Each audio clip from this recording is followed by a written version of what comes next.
Hello good morning guys. आज हम electrostatic के 90 इम्पोर्टेंट क्वेश्चंस करेंगे, जिसमें कंप्लीट इलेक्ट्रोस्टैटिक, जिसमें कैपेसिटर से रिलेटेड क्वेश्चंस, इलेक्ट्रिक फील्ड से रिलेटेड क्वेश्चंस, फिर पोटेंशियल यानी विभव से रिलेटेड क्वेश्चंस, सभी को कंप्लीट करेंगे। और पूरा क्वेश्चंस हिंदी मीडियम में है। इस बार 2021 से 2022 के लिए भी ये हेल्पफुल होगा। तो चलिए आज स्टार्ट करते हैं इस क्वेश्चन से। तो सबसे पहला हमारा बढ़िया सा क्वेश्चन है क्या कि यदि किसी स्थान पर विद्युत क्षेत्र की तीव्रता ई हो तथा उस स्थान पर क्षेत्रफल ए हो तो उससे गुजरने वाला विद्युत फ्लक्स निम्न में संबंध ज्ञात करें। तो संबंध विद्युत फ्लक्स कितना होता है, phi equal to E into A. Phi E equal to कितना होता है, E into phi equal to E into A. इसको ई ए कॉस थीटा भी लिखते हैं, ई ए कॉस थीटा भी लिखा जाता है। वेक्टर फॉर्म को जब तोड़िएगा तो ये कॉस थीटा आ जाता है। ठीक है, option B is right answer. मैं आपका ज़्यादा समय नहीं लूँगा, कोशिश करूँगा कि 1 घंटा में इस सारे क्वेश्चन को कवर कर लिया जाए। चलिए ऑप्शन का टिक भी लगाए हुए है, अगर मुझसे मिस्टेक हो जाए तो आप इसको देख लीजिएगा। क्वेश्चन नंबर 2 है कि गॉस के नियम के अनुसार क्या होता है। गॉस के नियम के अनुसार तो गॉस ने बताया था कि किसी भी बंद पृष्ठ से गुजरने वाला कुल आवेश उससे परिबद्ध आवेश का 1/ε0 गुना होता है। तो option A will be right answer. Phi equal to Q बटा ε0, यही हमारा गॉस का नियम होता है। ठीक है, फाई इक्वल टू क्यू बटा ε0। चलिए अगला क्वेश्चन नंबर 3 क्या है हमारे दोस्तों। क्वेश्चन की नंबरिंग भी इधर उधर हो सकती है, इसके लिए आपको घबराना नहीं है, लेकिन पूरे इसमें 90 क्वेश्चन हैं तो हैं। तो एक कह रहा है कि ये 2017 में आया था बिहार बोर्ड का। आवेशित खोखले गोलीय चालक के अंदर विद्युत क्षेत्र की तीव्रता क्या होती है, 0 होती है। किसी भी कोई भी खोखला चालक हो मतलब इसके खाली हो, भरा हुआ नहीं हो, तो इसके अंदर कोई भी आवेश हो तो विद्युत क्षेत्र की तीव्रता जो होगी ना वो 0 होगी। इसके अंदर विद्युत क्षेत्र की तीव्रता हमेशा क्या होगी, 0 होगी। अगला क्वेश्चन नंबर 4 है दोस्तों। कह रहा है कि एक बंद पृष्ठ के अंदर एक विद्युत द्विध्रुव स्थित है, तो बंद पृष्ठ निर्गत कुल फ्लक्स होगा, तो कुल फ्लक्स कितना होगा, 0 होगा। देखिए कोई भी बंद पृष्ठ है तो बंद पृष्ठ के अंदर अभी बताया था कि आविष्ट खोखले गोलीय चालक के अंदर विद्युत क्षेत्र की तीव्रता क्या होती है, 0। कोई भी बंद पृष्ठ के अंदर तीव्रता क्या होती है, हमारी 0 होती है। तीव्रता 0 होती है, तो अभी सबसे फर्स्ट क्वेश्चन था, तो फ्लक्स का जो परिभाषा होता है हमारे क्या होता है, phi equal to E into A. अभी सबसे फर्स्ट क्वेश्चन यही था हमारा। तो जब तीव्रता हमारी क्या है, 0 होगी, तो फ्लक्स भी कितना होगा, 0 होगा। यहाँ पे 0 से मल्टीप्लाई हो जाएगा तो 0 हो जाएगा। तो option C will be right answer. आगे बढ़ते हैं क्वेश्चन नंबर 6। सब नंबर इधर उधर है दोस्तों, मैं पहले ही बोल चुका था, उसको 5th ही मानिए। क्वेश्चन नंबर 5 है हमारा कि किसी दिए गए पृष्ठ के लिए गॉस के नियम इस प्रकार लिखा गया है कि close integration vector E into D equal to 0 है। तो इससे हम यह निष्कर्ष निकाल पाते हैं, कौन सा निष्कर्ष निकाल पाते हैं, तो यहाँ पे option number C direct answer है कि पृष्ठ से होकर संपूर्ण विद्युत फ्लक्स क्या है, 0 है। अभी देखिए इस टोटल का मान क्या है, 0 है। और ये फाई अभी बताया था, देखिए यहाँ पे लिखा है ई इंटू डी ए लिखा है, और ई इंटू डी ए का मतलब क्या है, ये किसका फॉर्मूला होता है, फाई का। और इसका वैल्यू कितना दिया है, 0, तो फ्लक्स क्या है, 0 है। वहीं यहाँ पे लिखा गया है कि पृष्ठ से होकर संपूर्ण विद्युत फ्लक्स 0 है। Option number C right answer है। चलिए बढ़ते हैं क्वेश्चन नंबर 6 की ओर या 7 की ओर, जो भी कहिए आप। क्वेश्चन नंबर, चलिए, वायु में स्थित एकांक धनावेश से निकलने वाले संपूर्ण विद्युत फ्लक्स का मान होता है। वायु में स्थित एकांक धनावेश से निकलने वाले संपूर्ण विद्युत फ्लक्स का मान क्या होता है। देखिए सबसे पहले गॉस का नियम क्या होता है, फाई ई इक्वल टू, अभी ऊपर सबसे ऊपर देखे थे, क्यू बटा ε0, यही होता है हमारा गॉस का नियम। तो यहाँ पे क्या कह रहा है, वायु में स्थित एकांक धनावेश जो है वो क्यू कितना है, एकांक है यानी 1 है। तो यहाँ पर क्यू की जगह पर 1 पुट कीजिएगा तो क्या आ जाएगा, 1/ε0 आ जाएगा फ्लक्स। वहीं ऑप्शन नंबर बी हमारा right answer, option number B भी वही दिया है। अब वीडियो को स्किप एक भी सेकेंड नहीं करना है, नहीं तो बहुत से कंसेप्ट मिस हो जाएंगे। चलिए क्वेश्चन नंबर 8 की ओर देखिए। एक आविष्ट चालक के सतह से किसी बिंदु पर विद्युत क्षेत्र की तीव्रता होती है। देखिए किसी भी सतह पर विद्युत क्षेत्र की तीव्रता होती है, उसके परपेंडिकुलर होती है, उसके लंबवत होती है। क्या होती है, लंबवत। कहीं भी ये भी सतह होगा तो इस पर ही परपेंडिकुलर, इसके लंबवत ही होगी विद्युत क्षेत्र की तीव्रता की डायरेक्शन, इसके अंदर की ओर नहीं होगी, उस सतह के परपेंडिकुलर होगी, लंबवत होगी। Option number B. Question number 9 है कि द्रव की एक बूंद को आवेशित करने पर करने पर उसके सिकुड़ने की प्रवृत्ति क्या होती है, घटती है। सिकुड़ने की प्रवृत्ति क्या होगी, घटती है। देखिए कोई भी द्रव के बूंद को आवेशित आवेशित करने का मतलब क्या कि या तो उसको धनावेश दीजिए या तो उसको ऋणावेश दीजिए। तो एक बूंद है, इसको यदि हम धनावेश देते जाएंगे, धनावेश दे दिए, इसमें पूरा धनावेश भर देंगे, तो धनावेश और धनावेश में क्या होगा, रिपल्सन होगा। या बूंद में हम ऋणावेश ऋणावेश दे दें केवल, तो क्या होगा, एक दूसरे में रिपल्सन होगा। तो जब रिपल्सन होगा तो ये इधर भागेगा, ये इधर भागेगा, ये इधर भागेगा, इधर भागेगा, कुल मिलाकर इसका जो उसका आकार होगा इतना में फैल जाएगा, फैल जाएगा, आकार क्या हो जाएगा, बढ़ जाएगा। तो जो सिकुड़ने की प्रवृत्ति थी, पहले क्या होता था, साबुन का बुलबुला सिकुड़ जाता था, लेकिन अब सिकुड़ने की प्रवृत्ति क्या हो जाएगी, घट जाएगी, कम हो जाएगी। क्योंकि देखिए एक दूसरे से जब आवेशित करेंगे तो एक दूसरे को रिपेल करेंगे, अब एक दूसरे को दूर भगाएंगे, तो यहाँ से दूरी, इसकी रेडियस क्या होता जाएगा, बढ़ता जाएगा। तो बढ़ता जाएगा यानी सिकुड़ने की प्रवृत्ति क्या हो जाएगी, घट जाएगी। Question number 10 Q. तो क्वेश्चन नंबर क्या कहता है हमारा कि एक स्थिर आवेश उत्पन्न करता है। देखिए कोई भी स्थिर आवेश है तो हमेशा इलेक्ट्रोस्टैटिक्स में क्या पढ़ते हैं, हम स्थिर आवेश के बारे में पढ़ते हैं। तो कोई भी स्थिर आवेश हमेशा केवल विद्युत क्षेत्र उत्पन्न करता है। देखिए सबसे पहले इलेक्ट्रोस्टैटिक्स में हम क्या पढ़ते हैं, इलेक्ट्रोस्टैटिक्स में हम स्थिर चार्ज के बारे में पढ़ते हैं, स्थिर आवेश के बारे में पढ़ते हैं। और इलेक्ट्रोस्टैटिक का फर्स्ट शब्द ही ई है, और ई से क्या होता है, इलेक्ट्रिक फील्ड। तो कोई भी पूछे कि एक स्थिर आवेश उत्पन्न करता है तो क्या उत्पन्न करता है, केवल विद्युत क्षेत्र। और पूछता है गतिमान आवेश क्या उत्पन्न करता है, तो गतिमान आवेश जो होता है वो चुंबकीय क्षेत्र, चुंबकीय क्षेत्र। ठीक है, आगे बढ़ते हैं।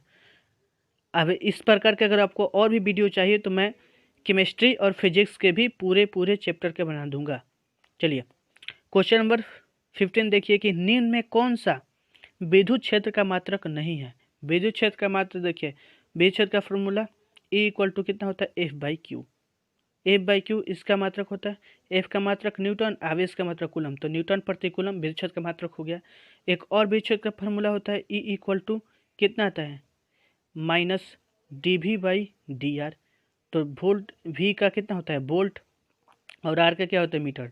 तो विद्युत क्षेत्र का दो मात्रक होता है, एक होता है न्यूटन प्रति कूलम और एक होता है वोल्ट पर मीटर। तो इन दोनों में देखते हैं कौन सा इसमें दिया हुआ है, इन दोनों में देखते हैं कौन सा दिया हुआ है। तो हमारा हाँ यहाँ पे हमारा दिया है कि न्यूटन प्रति कूलम दिया है, पूछ रहा है कि कौन सा मात्रक नहीं है।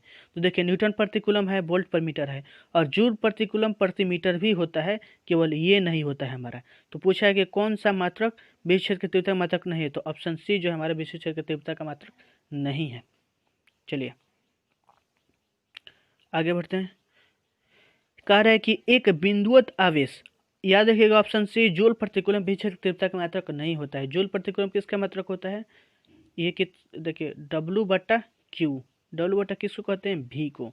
वोल्ट का मात्रक, वोल्ट को ही हम क्या कहते हैं, वोल्ट का जो विभव है, पोटेंशियल है, उसका मात्रक क्या होता है, जूल प्रति कूलम या वोल्ट होता है। ठीक है, चलिए क्वेश्चन नंबर 16 क्या कहता है कि एक बिंदु आवेश से आवेश Q से R दूरी पर स्थित एक विद्युत क्षेत्र की तीव्रता का विद्युत क्षेत्र की तीव्रता का परीक्षण होता है। विद्युत क्षेत्र की तीव्रता का मतलब एक बिंदुवत, कुल मिलाकर पूछा है कि एक बिंदुवत आवेश के कारण जो विद्युत क्षेत्र की तीव्रता होती है क्या होती है। तो बिंदुवत आवेश के कारण विद्युत क्षेत्र की तीव्रता होती है E इक्वल टू KQ/R², बिंदुवत आवेश के कारण। और यदि पूछता है हमारा कि विद्युत द्विध्रुव के कारण तो क्या होती है विद्युत क्षेत्र की तीव्रता E इक्वल टू KQ/R की। जब भी द्विध्रुव बोलेगा तो R बट्टा में RQ होगा, और बिंदुवत आवेश के कारण बोलेगा तो R² होगा। ठीक है, तो अब देख लेते हैं हमारा कौन सा मैच कर रहा है ऑप्शन। और के का मान कितना होता है, 1/4πε0, 1/4πε0। देखिए option B same to same match करे, 1/4πε0 Q/R²। बाकी इन सब में ये 1/4πε0 RQ किसके लिए होता है, ये तो विद्युत द्विध्रुव के लिए होता है, और ये तो वैलिड ही नहीं है। ठीक है, Q² कर दिया है, Q² नहीं, बिंदुवत आवेश केवल एक आवेश है तब ये लगेगा 1/4πε0 Q/R²। ठीक है, बिंदुवत आवेश के कारण option B will be right answer. आगे बढ़ते हैं। कहता है कि एक प्रोटॉन तथा एक इलेक्ट्रॉन एक समान विद्युत क्षेत्र में स्थित है। देखिए एक प्रोटॉन और एक इलेक्ट्रॉन समान विद्युत क्षेत्र में स्थित है, तो उन पे जो बल लगेगा ना उसका परिमाण जो होगा उसका परिमाण बराबर होगा। ये नहीं कि देखिए बल, इलेक्ट्रॉन पर चार्ज कितना होता है, इलेक्ट्रॉन पर चार्ज होता है वो -E होता है, और प्रोटॉन पर चार्ज कितना होता है, +E होता है, +E। ठीक है, तो इलेक्ट्रॉन पर जो बल लगेगा वो कितना होगा, हमारा निगेटिव होगा, और प्रोटॉन पर जो बल लगेगा वो क्या होगा, पॉजिटिव होगा। तो ये दोनों का जो ना, दोनों का जो होगा हमारा, इसका अगर मैग्नीट्यूड कर देंगे तो ये भी पॉजिटिव हो जाएगा, इसका भी मैग्नीट्यूड कर देंगे तो ये भी पॉजिटिव है, तो पॉजिटिव ही रहेगा। तो कुल मिलाकर ये कहा जा सकता है कि इन दोनों पर जो बल लगता है ना, उसका परिमाण बराबर हो सकता है, लेकिन अगर साइन वाइज देखेंगे तो साइन वाइज बराबर नहीं होता है। तो इसका आंसर क्या हो जाएगा, एक प्रोटॉन तथा एक इलेक्ट्रॉन पर एक समान विद्युत क्षेत्र में स्थित है तो उन पर लगने वाले विद्युत बलों का परिमाण बराबर होंगे। बस यही हमारा आंसर, राइट आंसर होगा। अगला है कि वेक्टर ई तीव्रता के विद्युत क्षेत्र में वेक्टर पी द्विध्रुव आघूर्ण वाले द्विध्रुव पर लगने वाला बल आघूर्ण है। देखिए, बल आघूर्ण टॉर्क का फॉर्मूला होता है वेक्टर पी क्रॉस वेक्टर ई, वेक्टर पी क्रॉस वेक्टर ई। विद्युत क्षेत्र की तीव्रता का फॉर्मूला क्या होता है, वेक्टर पी क्रॉस वेक्टर ई। यहाँ पे है ऑप्शन नंबर, टॉर्क का बल आघूर्ण को हम टॉर्क से डिनोट करते हैं इस तरह। तो इसका फॉर्मूला कितना होता है, वेक्टर पी क्रॉस वेक्टर ई, और ये पी क्रॉस हटेगा तो क्या आ जाएगा, पी ई साइन थीटा भी होता है। ठीक है, यदि क्रॉस हट जाएगा तो पी ई साइन थीटा हो जाएगा, नहीं तो vector B P cross vector E होता है। आगे बढ़ते हैं, कहता है कि 19 नंबर क्वेश्चन कि किसी विद्युत द्विध्रुव के अक्ष से आर दूरी पर विद्युत क्षेत्र की तीव्रता होती है। देखिए, अभी उसके ऊपर ही बताया था इस वाले क्वेश्चन में कि जब भी द्विध्रुव को दे तो जो तीव्रता होती है वो किसके प्रोपोर्शनल होगी, आर क्यू के। जब भी बिंदुवत आवेश के कारण कह दे, या कह दे कि क्या यहाँ पे क्वेश्चन में बिंदुवत आवेश के कारण कह दे तो जो हमारी तीव्रता होगी आर स्क्वायर के प्रोपोर्शनल होगी। लेकिन जब भी हमारा विद्युत द्विध्रुव के कारण कह दे तब तीव्रता आर क्यू के प्रोपोर्शनल होती है। तो ऑप्शन नंबर कौन सा हो जाएगा, D, E proportional to 1/r Q. यहाँ पे है, देखिए, ई प्रोपोर्शनल 1/r क्यू। आगे बढ़ते हैं, कहता है क्वेश्चन नंबर 20, देखिए कि एक विद्युत द्विध्रुव के अक्षीय स्थिति में किसी बिंदु पर विद्युत क्षेत्र की तीव्रता E1 तथा उतनी ही दूरी में अनुप्रस्थ स्थिति में विद्युत क्षेत्र की तीव्रता E2 है। तो उनका रेशियो पूछा है कि रेशियो क्या होगा। देखिए, अक्षीय स्थिति में तीव्रता कितनी होती है, E equal to 2kp/r Q, 2kp/r Q विद्युत द्विध्रुव के कारण, और तो इसका दिया है E1। और क्या कहते हैं, अनुप्रस्थ स्थिति को हम क्या कहते हैं, अनुप्रस्थ स्थिति को हम क्या कहते हैं, निरक्षीय स्थिति। अनुप्रस्थ स्थिति को क्या कहते हैं, निरक्षीय स्थिति। उसके लिए तीव्रता कितनी होती है, kp/r क्यू। अब आपस में इन दोनों को डिवाइड कर दीजिए, तो डिवाइड कर दीजिएगा तो देखिए क्या होगा हमारा, kp/r क्यू से kp/r क्यू कट जाएगा, यहाँ पे आर क्यू है, kp/r क्यू कट जाएगा, यहाँ पे क्या बच जाएगा, E1/E2 क्या बच जाएगा, केवल 2। तो E1 का वैल्यू कितना आ जाएगा हमारा, 2E2, 2E2, 2E2 ऑप्शन कौन है हमारा, अब देख लेते हैं हम, ऑप्शन 2E2। देखिए, E1 equal to 2E2 option A है, ऑप्शन ए है, E1 इक्वल 2E2। इसको थोड़ा सा ऊपर करके दिखा देता हूँ, देख लीजिए कौन है, E1 equal to 2E2, option number A हमारा राइट आंसर। आगे बढ़ते हैं, कह रहा है कि आर त्रिज्या और ए लंबाई का एक बेलन, आर त्रिज्या और ए लंबाई का एक बेलन ई तीव्रता के एक समरूप विद्युत क्षेत्र में इस प्रकार रखा गया है कि बेलन के अक्ष से बेलन का अक्ष समांतर है। तो बेलन के पृष्ठ से कुल विद्युत फ्लक्स क्या होगा। देखिए, बेलन कह दिया तो बेलन का, देखिए बेलन का पहले शेप क्या होता है, आप देखिए ध्यान दीजिएगा, ये होता है हमारे बेलन का शेप। और बेलन क्या होता है, सॉलिड होता है। देखिए, रोटी बनाने वाला बेलन नहीं होता ना, और सॉलिड होता है। तो कह रहा है कि इसकी जो त्रिज्या है वो हमारी कितनी है, त्रिज्या हमारा आर है, और इसकी कुल लंबाई क्या है, एल है, एल है तीव्रता, और इसका तीव्रता ई समरूप विद्युत क्षेत्र में रखा गया था, समरूप विद्युत क्षेत्र में रखा गया तो बेलन के अक्ष और तीव्रता के समांतर है। तो बेलन के पृष्ठ से गुजरने वाला कुल विद्युत फ्लक्स क्या होगा, तो बेलन के पृष्ठ से जो बेलन के पृष्ठ से कुल विद्युत फ्लक्स जो गुजरेगा वो कितना होगा, शून्य होगा। क्यों शून्य होगा, अभी आपको समझाते हैं। जब भी एक समान विद्युत क्षेत्र में रखा रहेगा ना, तो उसमें जो आवेश होता है वो शून्य हो जाता है। सिंपल सी फंडा आप याद रखिए, या डायरेक्ट इसको याद रखिए कि जब भी कुल बेलन के बारे में दे दे और पूछे बेलन के पृष्ठ से निकलने वाला कुल विद्युत फ्लक्स कितना होगा, तो शून्य होगा। क्योंकि बेलन क्या होता है, बेलन एक प्रकार का बंद पृष्ठ होता है। बेलन क्या होता है, एक प्रकार का बंद पृष्ठ होता है, और जब उसमें आवेश रहेगा और तो बेलन के जो सॉलिड है तो सॉलिड को आवेश, सिंपल सब फंडा याद रखिए। देखिए, अब सिंपल समझा रहे हैं, आप नहीं समझ में आएगा तो आपसे। इलेक्ट्रिक फील्ड की डायरेक्शन ये है, और बेलन इसमें रखा गया है, तो बेलन क्या होता है? सॉलिड। तो फ्लक्स हम वहीं का फ्लक्स काउंट कर पाएंगे जो इस बेलन को पार करके जाए, जो बेलन को पार करके तीव्रता जाए।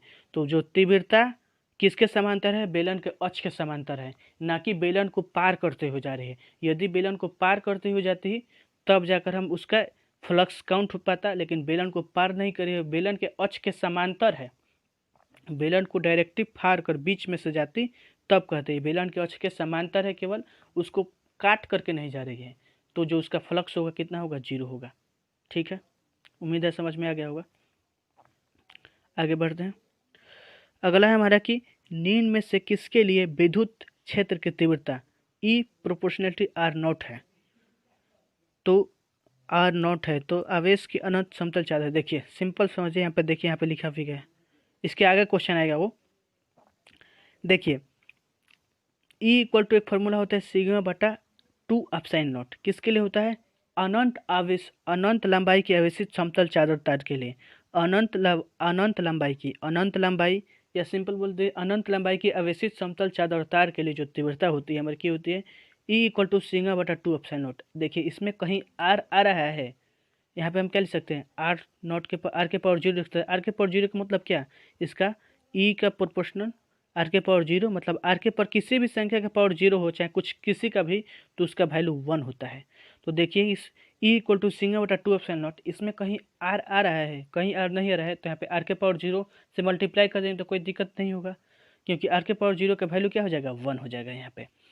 तो वहीं देखिए अनंत लंबाई के अवशिष्ट समतल चादर तार के कारण जो तीव्रता होती है, उसमें जो तीव्रता जो प्रोपोर्शनल होती है किसकी होती है? आर के पावर 0 के प्रोपोर्शनल होती है।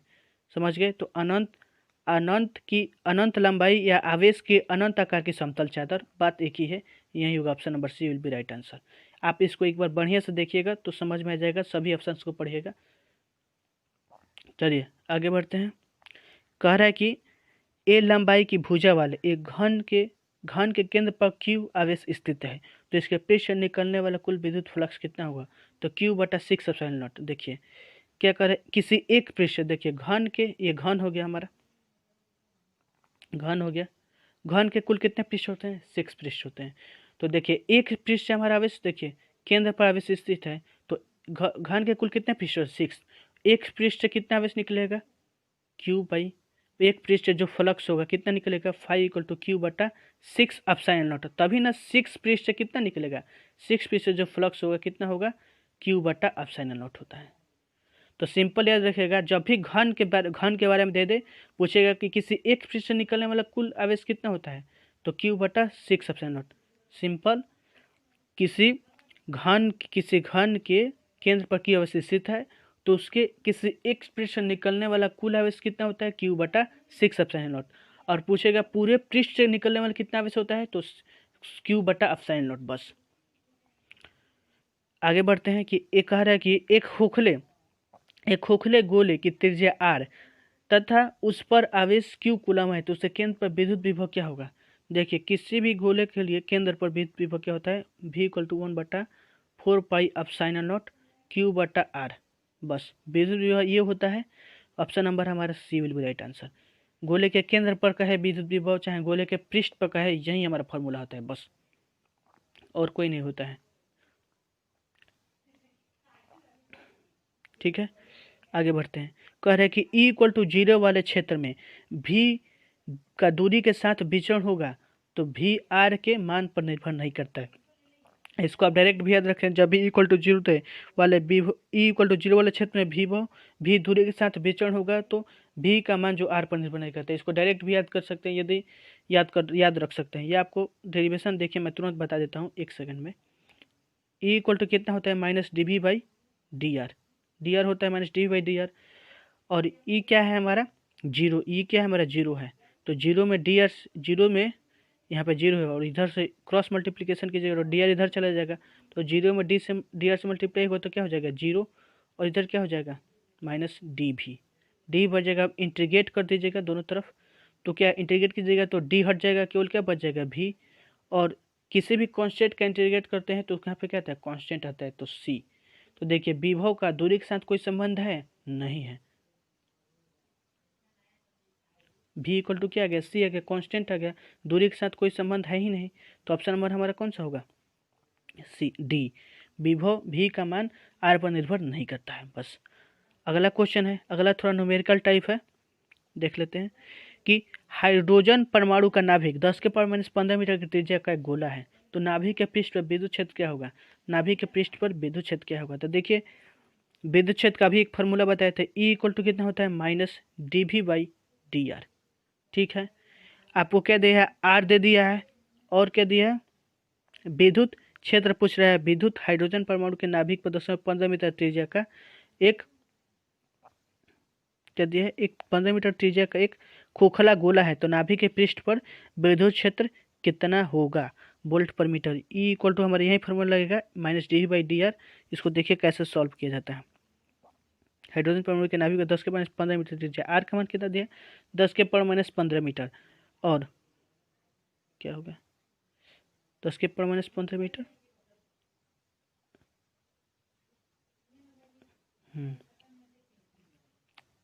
अब से देखते हैं दोस्तों, थोड़ा सा, हाँ अब ठीक हो गया, थोड़ा सा इधर हो जाता है।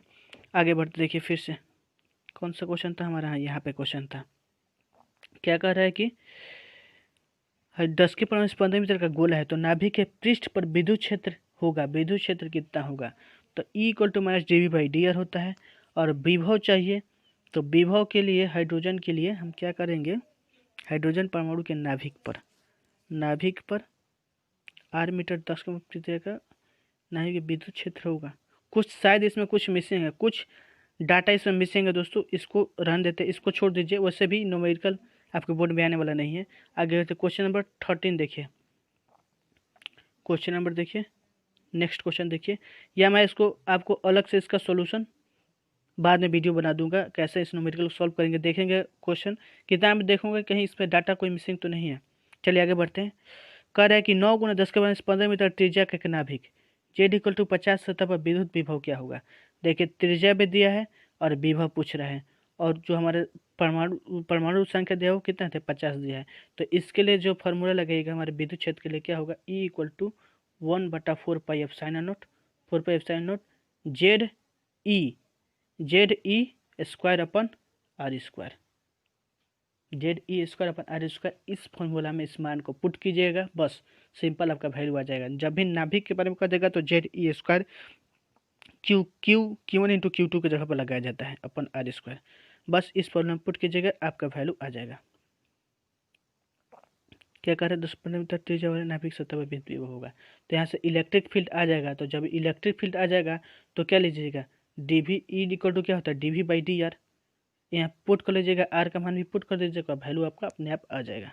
चलिए इस फॉर्मूला में वैल्यू रख कर देखिएगा, आपका आंसर आ जाएगा। आगे बढ़ते हैं। कह रहे कि अनंत लंबाई के आवेशित बेलनाकार चालक की अक्ष से आर दूरी पर विद्युत क्षेत्र होगा। देखिए जब भी अनंत लंबाई का आवेशित चालक तारा जाए ना, तो उसके लिए जो तीव्रता होती है वो प्रोपोर्शनल होती है 1/r के। अनंत लंबाई के आवेशित चालक तार के लिए तीव्रता 1/r के 1/r के प्रोपोर्शनल होती है। ठीक है, और जो प्रोपोर्शनैलिटी हटती है कि 1 प्रोपोर्शनैलिटी हटती है, तो इसके लिए जो हमारा कांस्टेंट आता है, एक लैम्डा कांस्टेंट आता है, ई इक्वल टू होता है 1 lambda by 2 pi epsilon naught into R. E देखिए सिंपल अनंत लंबाई के आवेशित चालक तार के लिए, जो इसका हमारा डेरिवेशन भी 5 नंबर पूछता है, उसका फार्मूला होता है lambda upon 2 pi epsilon naught into R. और पूछता है कि तीव्रता किसके प्रोपोर्शनल होती है, तो आर इनवर्स के डायरेक्टली प्रोपोर्शनल होती है, आर इनवर्स के डायरेक्टली प्रोपोर्शनल होती है। तो हमारा क्वेश्चन में सिंपल से ये पूछा गया है कि अनंत लंबाई के आवेशित बेलनाकार चालक तार के अक्ष से आर दूरी पर, आर डिस्टेंस पर तीव्रता कितनी होगी, तो lambda upon 2 pi epsilon naught into R, option B. ठीक है, आगे बढ़ते हैं। क्वेश्चन सेम रिपीट हो गया, अभी इसके पहले कराया हुआ था। आगे देखिए, कह रहे कि यदि किसी खोखले गोलीय चालक को धनावेशित किया जाए तो उसके भीतर कुल विभव होगा। देखिए धनावेशित किया जाएगा तो जो विभव, देखिए विभव में यदि इलेक्ट्रिक फील्ड रहता तो उसके भी जो कोई से भी पृष्ठ के अंदर इलेक्ट्रिक फील्ड के बारे में कहता है तो इलेक्ट्रिक फील्ड जीरो होता है, लेकिन विभव जो होता है यदि आप ऊपर धन आवेश देंगे तो अंदर धनात्मक रहेगा और समरूप रहेगा, चारों तरफ फैल जाएगा समान रूप से।